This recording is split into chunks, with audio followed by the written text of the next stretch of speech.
E a todos, que Jesus nos abençoe, nos ilumine, nos proteja, que a nossa fé, sempre alicerçada no conhecimento da doutrina espírita, sempre alicerçada no conhecimento do Evangelho, à luz do Consolador, nos fortaleça hoje, sempre e cada vez mais. Queria agradecer a oportunidade de estar entre vocês mais uma vez, o convite que nos foi feito, para rever amigos, para ser recebido com tanto carinho, porque esse carinho que recarrega as baterias do coração, e para poder compartilhar um pouquinho do muito pouquinho que nós sabemos sobre doutrina espírita. Um pouquinho, na verdade, do praticamente nada que nós sabemos sobre o Consolador prometido. Naquele texto registrado pelo evangelista João, quando no capítulo 14, entre os versículos 15 e 16, Jesus nos diz que se nós o amássemos, observaríamos os seus mandamentos. Ele rogaria ao Pai, e o Pai nos daria outro Consolador. Então, bendita a doutrina espírita, que nos reúne nessa manhã de domingo. O texto do evangelista Mateus registra, se nós quisermos nos referir dessa forma, os 5 principais sermões que Jesus nos oferta durante a sua encarnação. Foi o caminho que Mateus escolheu para registrar a passagem de Jesus pelo plano físico entre nós. O primeiro sermão registrado por Mateus está registrado no capítulo, entre os capítulos 5, 6 e 7 do texto desse evangelista. Nós o conhecemos como o Sermão do Monte ou Sermão da Montanha. É um texto tão extraordinário, tão profundo, que Mahatma Gandhi chegou a dizer que se todos os livros sagrados, se todos os livros religiosos da história da humanidade se perdessem e nós conseguíssemos conservar uma cópia do Sermão da Montanha, nada se perderia. Então percebamos a maturidade espiritual de Mahatma Gandhi, que não sendo cristão, esse detalhe é muito importante, não sendo cristão, Gandhi conseguiu perceber o que nós cristãos não temos maturidade para perceber. O Sermão da Montanha é um resumo de todo o Evangelho. Tudo que Jesus nos deixou durante a sua passagem pelo plano físico, tudo que Jesus nos deixou nos seus 38 anos de vida física, e antes que alguém estranhe a informação, essa revelação foi feita por Humberto de Campos no livro Crônicas de Além Túmulo. Jesus não ficou entre nós 33 anos, ele ficou entre nós 38 anos. Diz Humberto de Campos nesse livro que na hora de transferir o calendário romano para o calendário gregoriano, que é o nosso, um sacerdote da igreja romana se enganou em 5 anos. Então Jesus nasceu no ano 5 a.C. E os historiadores já trabalham com essa informação. Então aquilo que a história está buscando e está escavando em pedra, Humberto de Campos entrega com lacinho vermelho para a gente, para que nós entendamos a pujança da revelação espírita, trazendo para nós aquelas informações que a história está tentando buscar há décadas. Humberto de Campos vem e entrega de presente. Então tudo que Jesus nos deixou em termos de exemplo, porque a palavra ensina, mas o exemplo que arrasta. Tudo que Jesus nos deixou em 38 anos na sua vida física entre nós, há mais ou menos 2000 anos atrás, pode ser resumido sem medo ao Sermão da Montanha. O segundo sermão registrado por Mateus está no capítulo 10 do texto dele, ou do evangelho dele, se você quiser. É um sermão de procedimento onde Jesus vai ensinar os apóstolos e, por consequência, ensinar a todos nós de que forma nós poderíamos estar levando o evangelho, qual deveria ser o nosso procedimento ao levar o evangelho às pessoas. Ele vai dizer ali aos apóstolos para não irem aos caminhos dos gentios nem às cidades dos samaritanos, que fossem de preferência as ovelhas desgarradas da casa de Israel. Diz ali também que quando nós entrássemos numa casa, saudássemos, dizendo: a paz seja nessa casa. Se a casa merecer, a paz ali permaneceria. Caso a casa não merecesse, a paz retornaria com o trabalhador. Então nós vamos perceber que é um sermão de procedimento, de que forma nós deveríamos proceder ao levar o evangelho para fora das casas de oração. O terceiro sermão registrado por Mateus está no capítulo 13, é o chamado Sermão das Parábolas do Reino. Um sermão extraordinário, onde Jesus vai narrar várias parábolas, comentando e comparando o reino de Deus ou o reino dos céus às situações cotidianas daquelas pessoas. Ali ele vai narrar a parábola do joio e do trigo, a parábola do semeador, a parábola da rede. E a parábola da rede, me permitam sair um pouquinho da linha de raciocínio, é uma parábola extraordinariamente profunda e a gente às vezes não tem maturidade para entender o que está escrito ali. A gente não consegue pegar o texto da parábola e encaixar os conceitos que a abençoada doutrina espírita nos traz. No primeiro versículo da parábola, Jesus diz assim: porque o reino dos céus é semelhante a uma rede atirada no mar e que apanhou todo tipo de peixe. Para aqueles mais atentos e mais apegados ao estudo de O Livro dos Espíritos, nós vamos perceber que nesse versículo já tem uma lei moral citada na terceira parte do Livro dos Espíritos que a gente pode estar encaixando nesse versículo. Alguém conseguiu perceber qual é?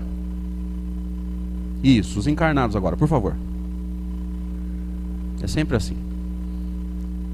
Se essa rede foi atirada no mar e apanhou todo tipo de peixe, Deus faz diferença entre nós? Qual é a lei que está sendo discutida aí?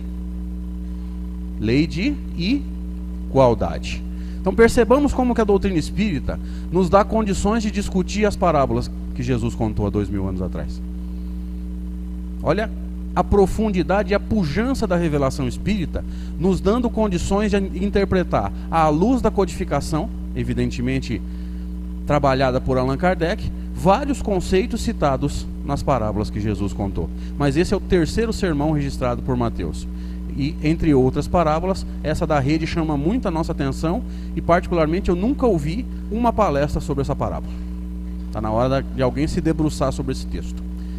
O quarto sermão registrado pelo evangelista Mateus está no capítulo 18. É nesse sermão que Simão Pedro vai fazer aquela célebre pergunta tão comentada por nós: Senhor, quantas vezes poderá pecar o meu irmão contra mim para que eu o perdoe? Será até 7 vezes? E a resposta de Jesus é bastante conhecida. Não cabe um comentário aqui agora, porque senão a gente fugiria um pouco do contexto do nosso bate-papo. Mas o sermão, o discurso de Jesus, que vai nos prender na manhã de hoje, é o último, é o quinto. Está registrado entre os capítulos 24 e 25 de Mateus. E nós o conhecemos por sermão profético. Alguns autores vão chamá-lo de sermão escatológico, porque entre os teólogos, eles têm uma discussão e ficam tentando definir o que é profecia e o que é escatologia. Outros autores vão chamar esse sermão de sermão das oliveiras, porque diz Mateus no começo do capítulo 24 que Jesus deixava o templo de Jerusalém quando os apóstolos chamaram a sua atenção para admirar as edificações do templo. É como se eles dissessem: Senhor, olha as proporções, olha as pedras, olha o tamanho disso, olha a magnitude disso. E Jesus responde assim: não vedes tudo isso? Amém vos digo, ou em verdade vos digo, que não será deixada aqui pedra sobre pedra que não seja derrubada. Eles caminham até o Monte das Oliveiras, que ficava fora da cidade. Todas as grandes cidades daquela época eram muradas para evitar invasões, e tinham os portões. Eles caminham, passam por um portão, saem da cidade, sobem até o Monte das Oliveiras. Jesus se assenta e faz o sermão. Agora nós entendemos por que é sermão das oliveiras, porque ele foi feito no Monte das Oliveiras. Antes de começar o sermão, Simão Pedro vira para ele e fala assim: Senhor, quando se darão esses fatos? Quando se darão essas coisas? E qual será o sinal da tua vinda e do final dos tempos? E já que Simão Pedro inicia, faz a pergunta com relação ao sinal dos tempos, Jesus inicia o sermão pelos chamados sinais dos tempos. E o primeiro sinal dos tempos, que está registrado entre os versículos 4 e 5, chama muito a nossa atenção. Jesus diz assim: vede que ninguém vos engane, pois muitos virão em meu nome dizendo eu sou o Cristo, e enganarão a muitos. E esses dois versículos são de uma profundidade que a gente vai tentar tirar alguma coisa deles para a gente poder refletir na manhã de hoje. Como eu disse para vocês, esse sermão é chamado de sermão profético. A grande maioria dos autores usa esse nome. Profético é referente à profecia. E profecia, num sentido geral, é revelação de alguma coisa que aconteceria no futuro. Em que época? Em que época se dariam os fatos que estão sendo revelados no sermão profético? O benfeitor Emmanuel, no livro Caminho, Verdade e Vida, e eu vou falar só o livro, não vou falar o capítulo. Me perdoe, mas vocês vão ter que ler o livro todo. Procura. São apenas 180 capítulos, é tranquilo. Se você ler um por dia, em 6 meses, você devora um livro extraordinário. Emmanuel faz um trabalho belíssimo de interpretação de versículos do Novo Testamento. Quando ele vai comentar um versículo do chamado sermão profético, ele vai revelar que o sermão profético é uma revelação simbólica dentro da linguagem do judaísmo de uma época que você e eu conhecemos como a transição planetária. Essa é, para mim, uma das revelações mais extraordinárias da obra de Francisco Cândido Xavier. Emmanuel foi taxativo ao dizer que o sermão profético descreve o que nós chamamos de transição planetária. Essa fase em que nós já entramos há bastante tempo, diga-se de passagem, em que a Terra vai se afastando dos mundos de expiação e provas e caminhando na direção dos mundos de regeneração. Uma fase de adaptação entre duas fases. E nós vamos precisar dessa informação para poder juntar várias informações e montar um quebra-cabeça. Então vamos voltar para o versículo. Vede que ninguém vos engane. Vocês acham que Jesus falava alguma coisa ao acaso? Ou tudo que Jesus falou tinha um motivo para ser dito? Quem me ajuda? Tinha um motivo? Jesus falava alguma coisa assim por falar? Então por que ele disse, vede que ninguém vos engane? Seria uma advertência? É como se ele dissesse, vão tentar te enganar. É isso. Posso interpretar dessa forma? Agora vamos juntar as informações. Claro que sempre tentaram nos enganar. Mas em que época isso se intensificaria? Que época que é descrita no sermão profético? A transição planetária. Gente, vamos juntando as informações, é um quebra-cabeça. Vede que ninguém vos engane, pois muitos virão em meu nome dizendo, eu sou o Cristo, e enganarão a muitos. E como é que ele começa o versículo? Vede que ninguém vos engane. E como é que ele encerra o versículo? E enganarão a muitos. Olha a profundidade disso. É como se Jesus dissesse assim, eu estou advertindo vocês, mas ninguém vai me ouvir. E cada falso Cristo vai falar o que quer, e em todos os movimentos religiosos da história do planeta, os falsos cristos fizeram o que quiserem e a gente caiu. A advertência de Jesus não valeu muita coisa. Então junta essas informações. Vede que ninguém vos engane, no final do versículo, e enganarão a muitos. Então olha a profundidade disso. Nós vamos pegar os falsos cristos para conversar. Como um apaixonado pelo sermão profético, embora eu tenha consciência de que, no sentido moral, o sermão do monte é muito mais importante, ele é um resumo da vida de Jesus, mas eu sou um apaixonado pelo sermão profético. Há muitos anos eu busco informações e busco formas de interpretar versículos desse sermão. Porque se ele é uma descrição da transição planetária, ele vai nos dar condições de interpretarmos essa fase, de sabermos o que ia acontecer nessa fase para que a gente pudesse estar mais precavido. E eu ficava me perguntando, por que Jesus começou o sermão profético pelos falsos cristos? Fala uma coisa para mim. No mundo de hoje tem guerra? Tem. Não digo grandes guerras de proporções mundiais, mas pequenos conflitos que, se a gente não ajudar vibratoriamente com as nossas orações, podem descambar numa grande guerra. Mas tem guerra. Fome. Tem fome no mundo hoje? Doença. Tem doença no mundo hoje? Gente, por que Jesus não começou o sermão profético falando de guerra? Se a guerra é um flagelo tão destruidor. Por que Jesus não começou o sermão profético falando de fome, que é um sofrimento terrível para quem passa? Por que Jesus não começou o sermão profético falando de doença? Já que tanta coisa está surgindo como forma de resgate do nosso passado doloroso. Eu ficava me perguntando, por que Jesus começou o sermão profético por falsos cristos? Será que é ao acaso ou será que tinha uma causa para isso? Jesus fala alguma coisa ao acaso? Não. Tudo que Jesus fala é cuidadosamente planejado. Então, se ele começou por falsos cristos, tem um motivo para isso. Que motivo é esse? E nas minhas orações eu pedi orientação para tudo que vocês pensarem para cima. Emmanuel, Joana de Anjos, Bezerra de Menezes, Francisco de Assis, ninguém me atingia. Um belo dia parece que ficaram com dó de mim. Falaram, vamos mostrar porque ele não está enxergando, está no nariz dele. Vou dar a fonte, vou dar a chave do cofre. Eu tenho um lembretezinho aqui, tá, gente? Não estou no WhatsApp não, fiquem tranquilos. Livro Emmanuel. Para quem nunca leu, para quem não tem conhecimento assim mais profundo da obra de Chico Xavier, um dos livros, o primeiro livro de Emmanuel pelas mãos de Francisco Cândido Xavier. E quando a gente lê esse livro, ciente de que ele é o primeiro livro de Emmanuel pelas mãos de Chico Xavier, nós vamos ler esse livro de uma forma diferente. Porque se você não lê nesse contexto, é mais um livro de Emmanuel. Mas se você lê nesse contexto, você vai entender que esse livro é alicerce para toda a obra que Emmanuel viria a escrever depois. Porque Emmanuel é outro espírito que não se desmente. A pregação dele, o ensino dele está todo dentro de um planejamento. Então o primeiro livro, ele evidentemente vai servir de alicerce para todos os outros, é uma base. Psicografado e editado em 1937. E dessa vez eu vou dar o capítulo. No capítulo 35, o benfeitor diz assim: todas essas atividades bélicas é guerra.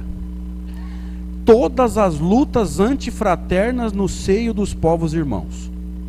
Quase a totalidade dos absurdos que complicam a vida do homem. Vou resumir. Quase tudo que acontece de errado no planeta hoje vieram da escravização da consciência ao conglomerado de preceitos dogmáticos das igrejas que se levantaram sobre a doutrina do Divino Mestre. Achamos os falsos cristos. O que Emmanuel está dizendo? Quase tudo que acontece de errado no planeta hoje advém do quê? Cristalização mental como consequência de dogma religioso. Os falsos cristos. Os religiosos do passado, que ao invés de unir, separaram. Porque a pregação religiosa no passado era assim: se você não é da minha igreja, se você não é da minha religião, você não é filho de Deus. E por incrível que pareça, nós já estamos em 2016, nós já estamos com o século XXI andando há bastante tempo e nós ainda encontramos pessoas assim. Por quê? Só a reencarnação nos ensina isso. Que é óbvio que esses falsos cristos voltam a pregar através das vias da reencarnação para continuar o seu trabalho. E se eles desencarnaram com essa crença e no plano espiritual não conseguiram corrigir as suas ideias, as suas cristalizações mentais, eles reencarnariam acreditando o quê? A mesma coisa. Que quem não faz parte da igreja dele, do templo dele, não é filho de Deus. Os falsos cristos.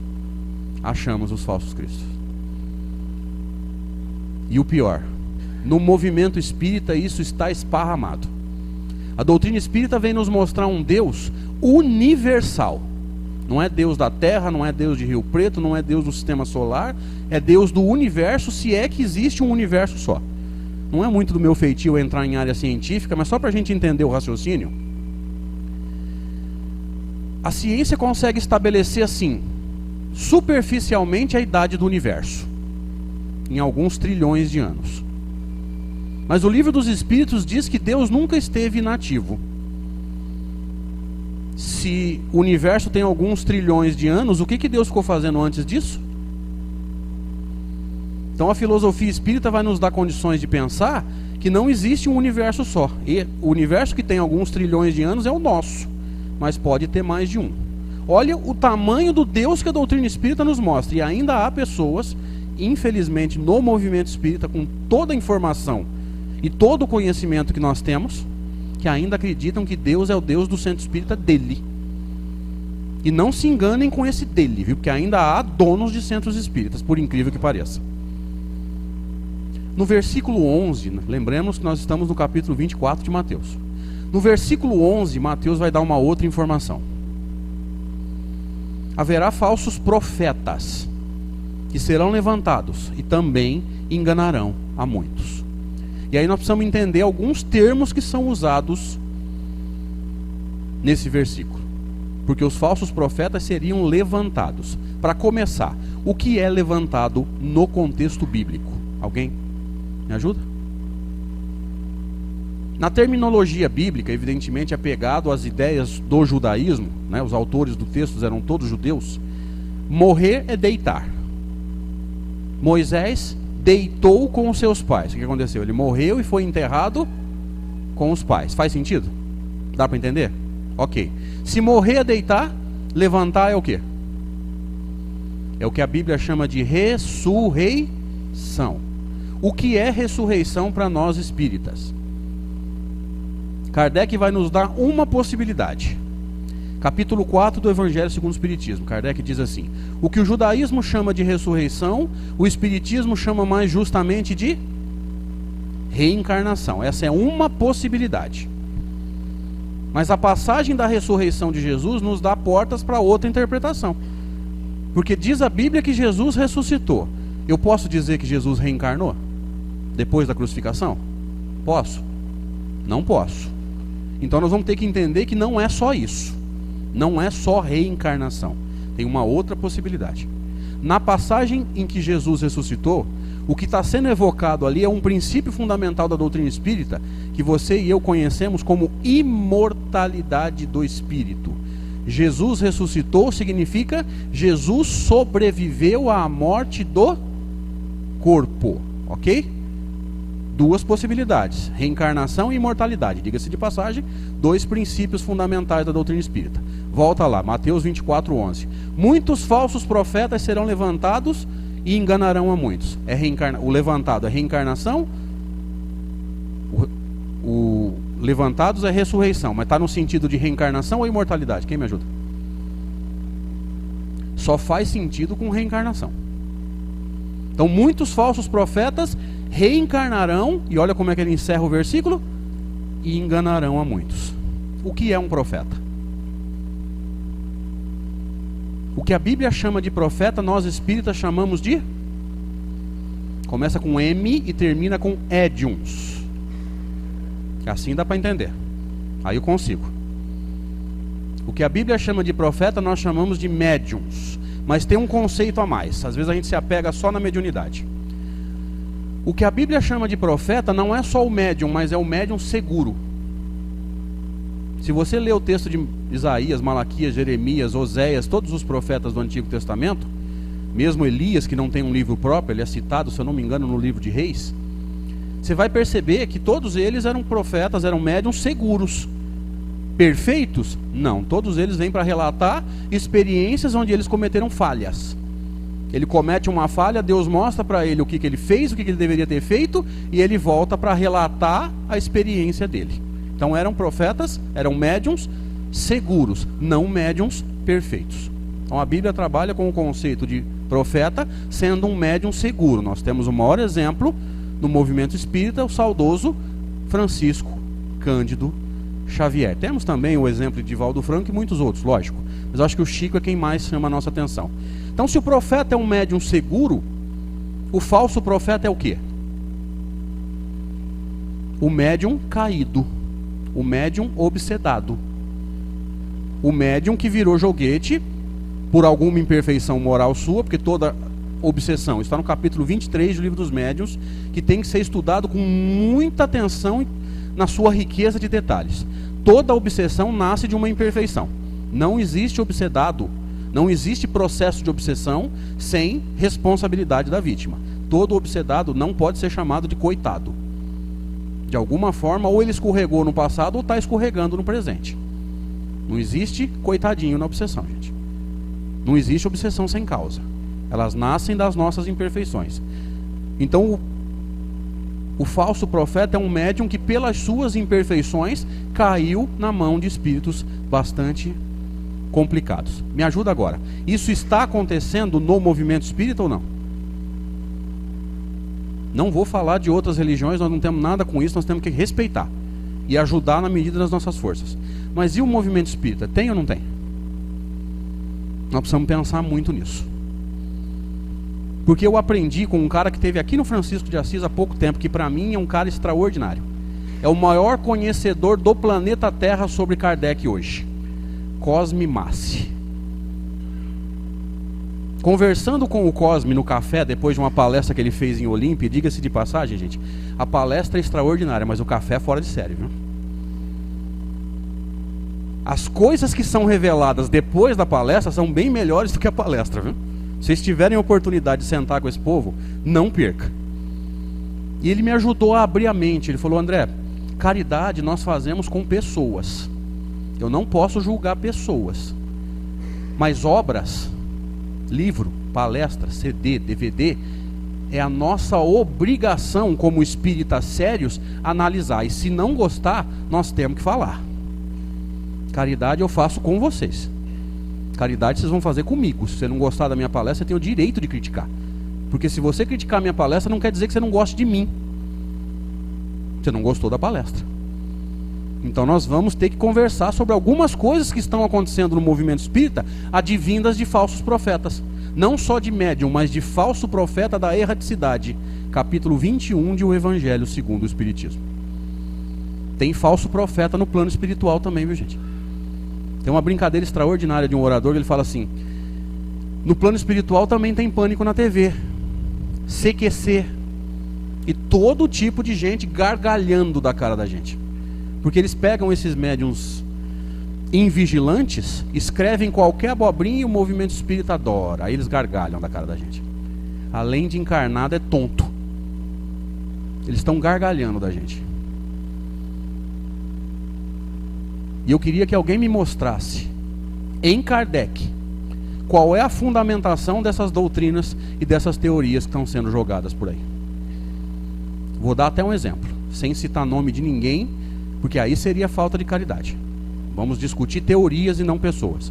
Eu queria saber qual é a fundamentação dessa teoria de gestação e reencarnação no plano espiritual. Eu queria saber onde está isso em Kardec. Depois da palestra, se alguém sabe aonde está, me mostra, por favor, que eu volto aqui semana que vem e peço desculpas. Eu queria saber onde está isso. Reencarnação é plano físico, gente, é carne, é matéria, é biologia. Gestação no plano espiritual para gerar perispírito, meu Deus, aonde está isso em Kardec? E o movimento espírita adora. Porque tudo que é maravilhoso, tudo que é chamativo, os espíritas adoram. O que é simples e lógico, que é a codificação de Kardec, está ficando para trás. Dizem que perguntaram a Chico Xavier: Chico, o que tem de novidade? Adivinha o que ele respondeu? O Evangelho, meu filho. É a maior novidade de todos os tempos. Faz 2000 anos que Jesus ensinou e nós não entendemos nada e praticamos menos ainda. Olha, a base. Nós estamos buscando coisas que não tem nada a ver com a paçoca. Dá uma olhada nas teorias que estão surgindo aí através de alguns irmãos nossos, né? Portando mediunidades extraordinárias, mas por um orgulho, eu não sei dizer, não me cabe julgar. As teorias que estão surgindo pela mediunidade dessas pessoas são doutrinariamente esdrúxulas. Outro dia eu vi um vídeo de um médium aí, é um dos caras que mais vende no movimento espírita hoje. Já já ele vai vender mais do que Nosso Lar. Ele vai passar o Chico. Que diz que saiu do corpo e foi com a equipe dele trabalhar no umbral. Até aí nenhum problema. Qualquer um de nós aqui se preparar bem para dormir e se colocar à disposição dos maiores, vai trabalhar com os mentores dessa casa, não tem problema nenhum. Aí ele fala que o pé dele estava grudando na lama do umbral. Eu já comecei a ficar... Aí ele fala que ele viu uma ladeira, deitou e desceu rolando. E eu queria entender por que o pé gruda e o resto não grudou. Alguém tem uma explicação para isso, por favor? Depois da palestra me passa, porque acho que eu não estou enxergando. E é esse mesmo médium que, evidentemente, nós não vamos citar nome, não cabe aqui, né? Aí seria julgamento e falta de caridade. É o mesmo médium que vai dizer que a equipe dele é os guardiões da humanidade. Agora me ajuda, por favor. Alguém aqui conhece mais de perto a pessoa de Valdo Franco? Tem amizade com ele, assim, de bater papo, de convívio? Ou mesmo acompanha a obra dele? Em que momento de Valdo Franco falou que a equipe dele é guardião da humanidade? E olha a equipe que ele tem, hein? Só Joana de Ângeles, Manuel Filomeno de Miranda, meu filho. Uma equipe extraordinária. Alguém aqui conheceu o Chico Xavier antes dele desencarnar, evidentemente? Por favor. Vocês viram o Chico falar que a equipe dele é guardião da humanidade? Alguém viu? Pode me corrigir. Interessante, né? E olha a equipe que o Chico tinha: Bezerra de Menezes, Meimei, Emmanuel, André Luiz, Cornélio Pires e tantos espíritos que deixaram uma obra extraordinária e nunca se disseram guardiões da humanidade. Gente, o movimento espírita está perdendo a noção do ridículo. Me perdoem se eu pegar pesado, porque alguém vai ter que falar. Então que seja eu, né? Porque se as trevas passarem outra rasteira em mim, não é passar uma não, é passar outra, viu? Porque eu vivo tomando tombo. E o André não fizer mais palestra, eu sou dispensável. Então deixa chover pedrada em mim, não dá nada não. Alguém vai ter que falar. E já que a maioria dos grandes oradores do movimento espírita hoje não pode comprar essa briga, porque eles estão com acordo com um editor, então eles não podem falar para não deixar de vender livro, para não deixar de vender DVD, eu, como não tenho rabo preso com ninguém, eu vou falar. Meu Deus, o movimento espírita perdeu a noção do ridículo. Agora eu vou dar um exemplo mais claro. Vocês lembram de uma psicografia atribuída a Bezerra de Menezes, chamando as pessoas para as manifestações de política? Quem lembra disso, levante a mão, por favor. Pouca gente, graças a Deus. Vocês imaginam Bezerra de Menezes chamando o povo para a rua para fazer rolo de política? Pois é. Mas sabe quem que compartilhou isso à torta e à direito no Facebook? Adivinha? Os espíritas. Quem achou lindo? O Bezerra está chamando o povo porque ele disse que nunca tivemos uma oportunidade tão boa de limpar esse país. Gente, Bezerra está preocupado em limpar o país? É médico, está preocupado com os doentes. Jesus amado, o que está acontecendo? Gente, nós perdemos a noção do ridículo. Nós perdemos o discernimento doutrinário. Me perdoe, em pleno domingo de manhã ter que falar isso. Mas a minha preocupação é com doutrina espírita de verdade. Aquela que Kardec nos trouxe.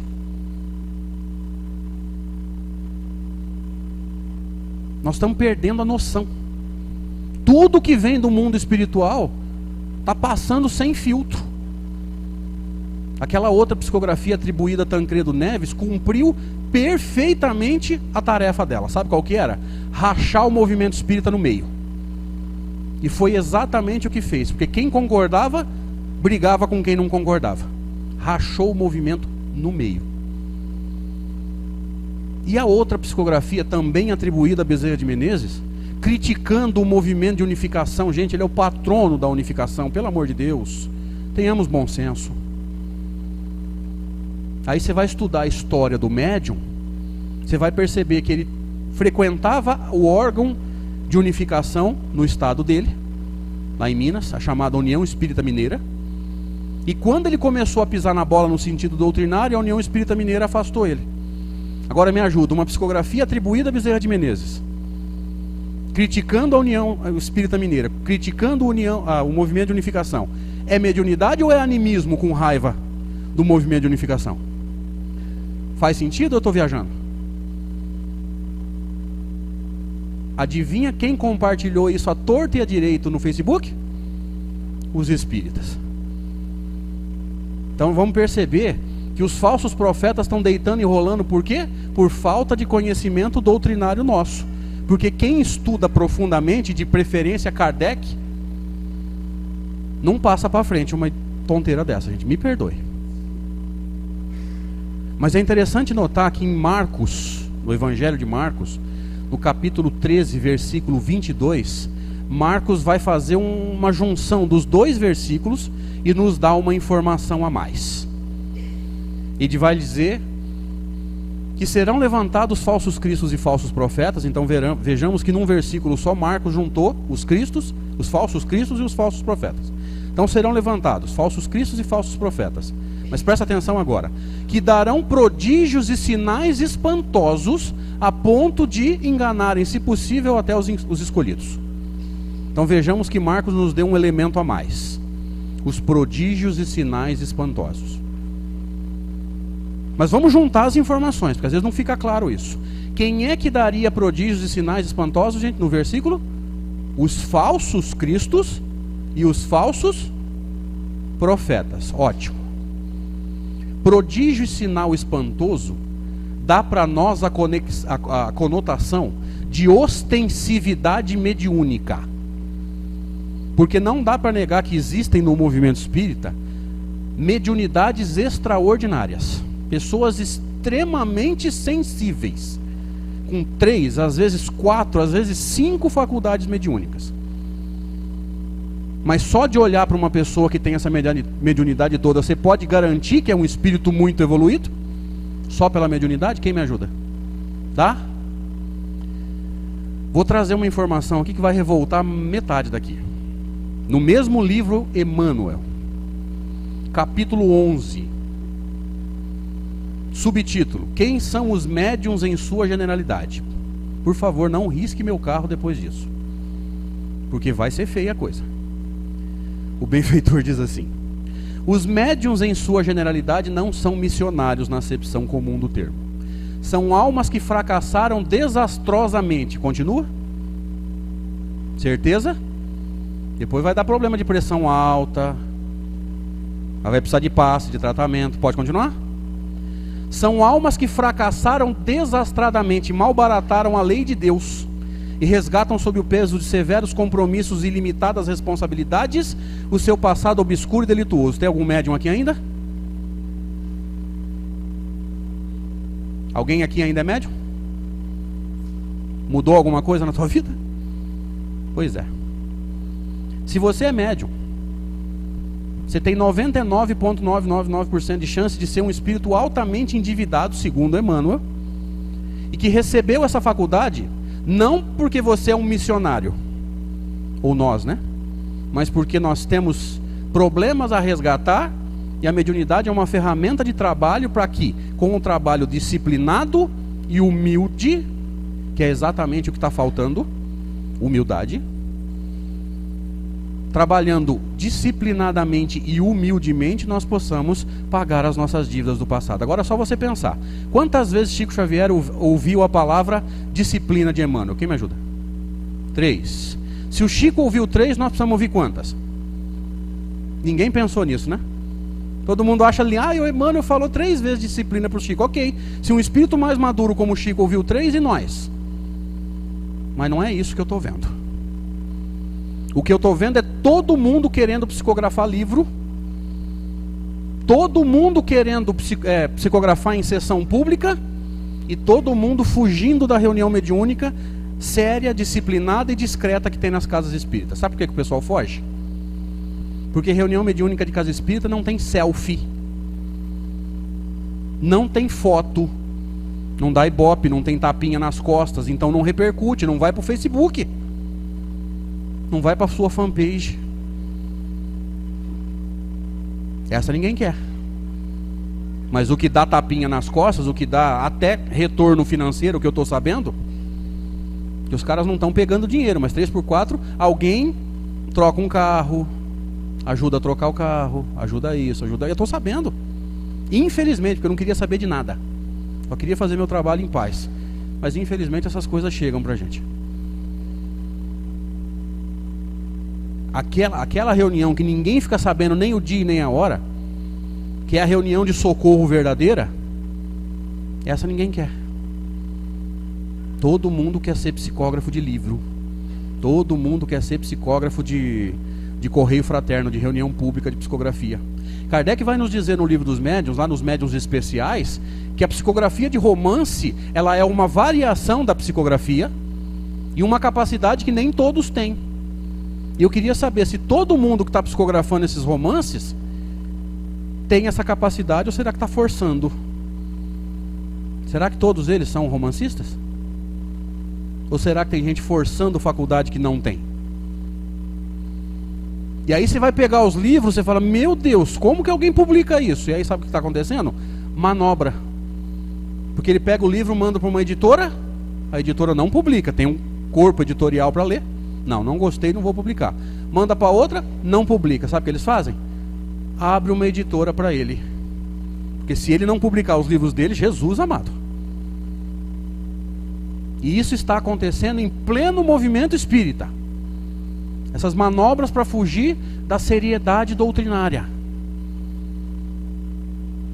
E aí você pega 10 romances, joga no liquidificador, bate, tenta montar um parágrafo do Paulo Estevão, não monta. Mas ninguém leu o Paulo Estevão. Sabe por que ninguém lê, Dorival? Olha o tamanho. Não, é muito grande, demora meses para ler. Ah, mas é aquele romancinho de 10 páginas, aquele lá eu li. O que você aprendeu? Nada. Pois é, não tem doutrina espírita. Só tem causa e efeito. Matou, tem que morrer, matou, tem que morrer. Tem hora que a doutrina espírita está mais para assustador do que para consolador. Porque só fala isso, matou, tem que morrer, estuprou, tem que ser estuprado. Onde está escrito isso, gente? Jesus nos ensina que o amor encobre uma multidão de pecados. Eu posso pagar pelo amor o que eu precisaria pagar pela dor. Então vamos aprender a amar, porque a dor não nos visita. Está faltando Kardec, gente. Está faltando Kardec. A gente precisa parar com essa quase que eu falo. A gente precisa parar com essa tendência que nós temos de ficar babando para médium. Eu não estou desmerecendo os médiums, gente. Quem acompanha sabe, eu tenho um estudo todo sábado de manhã pela Rede Amigo Espírita para médiums. Para quê? Para a gente aprender qual é a verdadeira função e qual é o verdadeiro objetivo da mediunidade, que é ser útil, não é aparecer. Médium que gosta de holofote, caminha a passos largos para a obsessão. Se já não estiver, né? Nós precisamos parar com essa história. Porque se alguém vier aqui e falar assim, ó, eu estou vendo um ambiente espiritual, eu estou vendo 10 desencarnados para cada encarnado, a gente olha e fala, oh. Mas Emmanuel disse que a maior probabilidade é eles serem grandes devedores. E essa informação de que tem 5 ou 10 desencarnados para cada encarnado aqui, muda a tua vida em quê? Agora o Evangelho muda. Seriedade doutrinária muda a tua vida.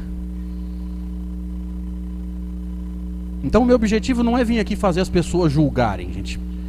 Somos todos filhos de Deus, imperfeitos, altamente falhos. Mas que nós tenhamos seriedade doutrinária, que a gente aprenda a escolher o que tem para ler. Porque tem muita coisa que não dá, mas tem obras extraordinárias. E a base, o alicerce, que é Kardec, está ficando para trás. O mesmo Kardec que na questão 624 de O Livro dos Espíritos questiona os espíritos superiores. Qual o caractere do verdadeiro profeta? Já que a Bíblia fala tanto em falso. Quais as características? Como é que eu diferencio o verdadeiro do falso profeta? E os espíritos respondem que o verdadeiro profeta é um homem de bem inspirado por Deus. Quando eu falei homem de bem, alguém lembrou de alguma coisa?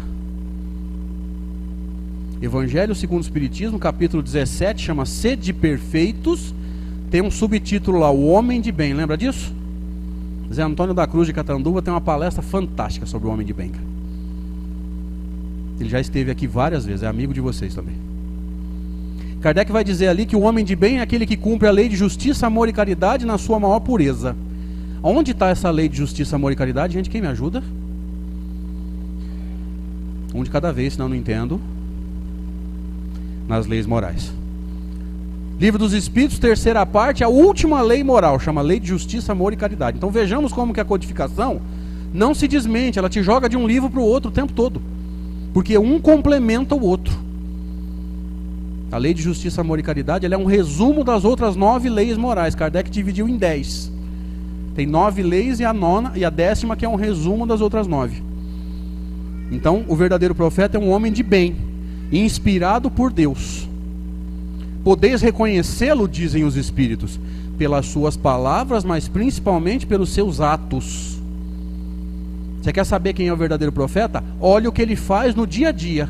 Porque Jesus já havia dito que pelo fruto nós conheceríamos a árvore. Não é ostensividade mediúnica, viu, gente?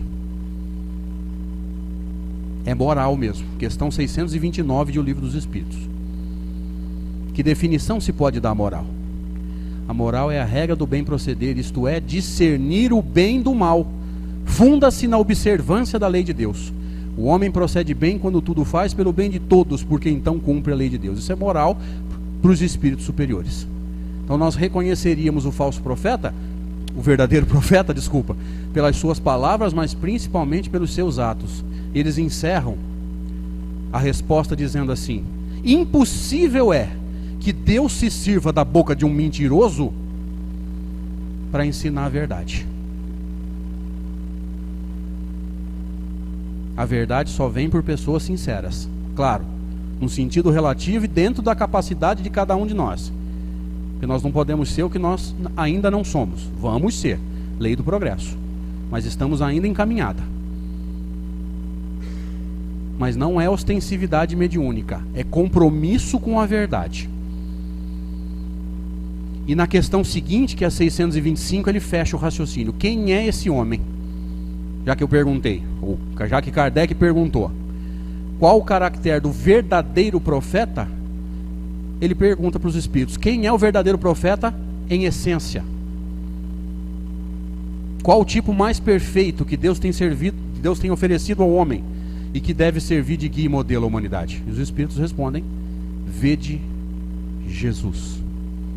É seguindo os exemplos de Jesus, crescendo moralmente, que um dia nós vamos ser verdadeiros profetas. Porque aí vai parar o movimento que o Espírito de Verdade falou para Kardec, de falar uma coisa e fazer outra. Vocês fazem isso também ou só eu? Pregar uma coisa e fazer outra. Pois é. É o crescimento moral, não é desenvolvimento de faculdade mediúnica. Entendamos isso, pelo amor de Deus. Desenvolver-se mediunicamente é desenvolver-se como espírito imortal. Médium evangelizado, as faculdades funcionam com perfeição. Então não é educar faculdades, é educar a si mesmo à luz do Evangelho. Aí nós vamos nos tornar verdadeiros profetas. Aí nós vamos nos associar aos espíritos amigos. Aí a coisa vai valer a pena. Porque por enquanto o movimento espírita está girando ao redor de misticismo. De coisas doutrinariamente sem noção. E se a gente faz uma crítica, não a pessoas, jamais, mas a essas teorias, por exemplo, num Facebook, o mundo cai na cabeça da gente. E Erasto falou sobre isso no Evangelho segundo o Espiritismo, no capítulo 21. O problema não é um falso profeta soltar uma teoria. O problema é o número de seguidores que esses caras conseguem. Para a vergonha da humanidade, um monte de gente segue e briga por eles. É aí que está a vergonha. Tudo isso por falta de conhecimento doutrinário. Por falta de estudar uma obra só. Porque essa obra te abre a mente para todas as outras. Chama-se o Livro dos Espíritos. Se você lê o Livro dos Espíritos, na introdução, Kardec te chama assim, Introdução ao Estudo da Doutrina Espírita. No item 6, ele faz um resumo de toda a doutrina espírita. Ele encerra o resumo dizendo assim, este é o resumo de toda a doutrina da forma que foi ensinada pelos espíritos superiores. Uma obra só te abre a mente para tudo. Que às vezes você fala assim, mas André, são 5 obras, são profundas, são longas, tudo bem. Só o Livro dos Espíritos já nos protegeria de 90% das coisas que estão acontecendo aí. Então está faltando Kardec, gente. Vamos estudar a codificação. Porque o termômetro do conhecimento espírita é Kardec. É através dele, é através do conhecimento de Kardec que a gente vai separar o joio do trigo em termos de biografia espírita. E infelizmente, tem muito mais trigo do que joio hoje. Obrigado, bom dia.